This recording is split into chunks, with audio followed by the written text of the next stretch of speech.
வணக்கம். மக்கள் உள்ள யூடியூப் சேனல் சார்பாக இந்த பால் தட்டுப்பாடு, இது பாருங்கள், இந்த ஆவின் பால் இருக்குது இல்லைங்களா, இது கிடைக்கல. எவ்வளோ வேணால் வாங்கலாம். கடையில் ஒரு ஆளுக்கு ஒரு பாக்கெட் தான் தரேன்னு சொல்கிறாங்க. மேலே வச்சுருக்காங்க பாருங்கள். ஏன்னா இவங்களுக்கு சப்ளை இல்லாததால் அவங்க தரமாட்டுறாங்க. இப்போ இதை நம்பி குழந்தைங்களாம் இருக்கு இல்லைங்களா, இப்போ குழந்தைங்களாம் என்ன பண்ணுவாங்க, ஆவின் பால் வந்து குழந்தைங்களுக்கு ஒத்துக்கும், ஹெல்த்து நல்லது. அது சம்மந்தமாக அந்த கடைக்காரரை கேட்குறோம், அவர் சொல்லுவார் பாருங்கள். சார், இந்த ஆவின் பால் தட்டுப்பாடு எவ்வளோ நாளாக சார் இருக்குது? 10-15 நாளாக இருக்குது. இது கஸ்டமர் ரெகுலராக வராங்க, அவங்களால பால் கொடுக்க முடியல. ஆமாம், கம்மியாக வருது. நம்ம வந்து ஆர்டர் போட்ட பால் வரல. ஆர்டர் போட்ட வரல. எத்தனை ஆர்டர் போடுங்க? எவ்வளோ ட்ரை போடுவீங்க? 20 போடுவோம். எவ்வளோ வருது? 18, 17, 15, 17. 20 ட்ரே போட்டால் 15 இப்போ வருதுன்றாங்க, 7, 8 வருதுன்றாங்க. 17, 18, 19 அப்படி வரும். ஒரு கடைக்கு 2 டப்பு கம்மிங்க. ஒரு கடைக்கு 2 டப்பு கம்மி. இப்போ வாடிக்கையாளர்லாம் திரும்பி போகிறாங்க. அதனால் ஒரு பாக்கெட் தான் தரீங்க ஒரு ஆளுக்கு. 1, 2 அப்படி தரீங்க. பசங்க இருந்தால் ஆனால் ஒரு 3-4 கூட கொடுப்போம். நாளைக்கு வாங்க பாக்க, மொத்தமாக வாங்க வேண்டாம். ரைட். அன்னைக்கு தேவை எவ்வளோ அதை மட்டும் வாங்கிடுங்க. சரி, ஆனால் டிமாண்டு. ஓகே. இது நம்ம மாண்புமிகு முதல்வர்களை கண்காணித்து ஆவின் பால் தான் மெயின். இதுதான் மக்கள் இவ்வளோ நாள் வாங்கி சாப்பிட்டுருக்காங்க. இது தட்டுப்பாடு காரணம் என்னன்னு தெரியல. நீங்கள் உடனே இதில் தலையிட்டு, போன வாரம் கூட மீட்டிங் போட்டாங்க, சிஎம் மீட்டிங் போட்டாங்க. மீட்டிங்கில் பேசுனாங்க தட்டுப்பாடு இருக்கக்கூடாது ஆவின் பால் சொல்லிவிட்டு அந்த முகவரெலாம் கூப்பிட்டு பேசுனாங்க. பட்டு அப்படியே தான் தொடருது.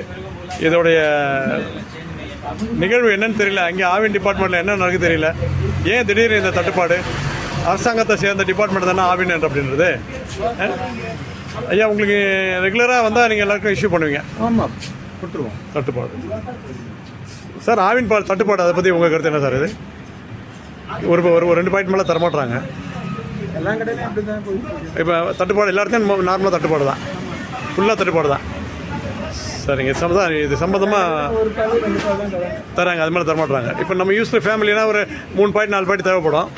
ஆனால் இப்போ கிடையாது, தரமாட்டுறாங்க. அதான் டிமாண்டு, சப்ளை இல்லை. ஓகே.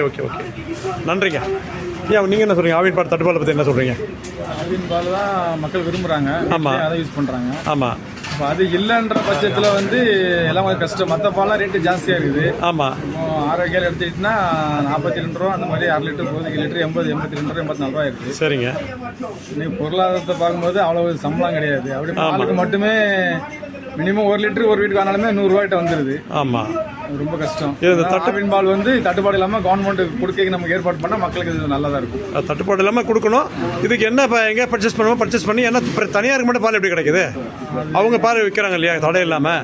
அது அரசாங்கத்துடைய பால் தடையாகும் போது மக்களுக்கு கொஞ்சம் மனசு கஷ்டமாக தான் இருக்குது. கஷ்டம் அது மாண்புமிகு முதல்வர்கள் தலையிட்டு சம்பந்தமாக தொடர்ந்து இந்த குழந்தைகள் சாப்பிடக்கூடிய இந்த பால், மெயினானது பால், இந்த பால் தட்டுப்பாட்டை முதலமைச்சர் வந்து கண்காணித்து இது சரி செய்ய வேண்டும். வீட்டில் முதியோர்கள் இருக்கிறாங்க, அவங்க பால் தான் யூஸ் பண்ணுறோம். கட்டாயமாக அது தட்டுப்பாடு இல்லாமல் கொடுத்தா நல்லா இருக்கும். சரிங்க. நன்றிங்க. தேங்க்யூ.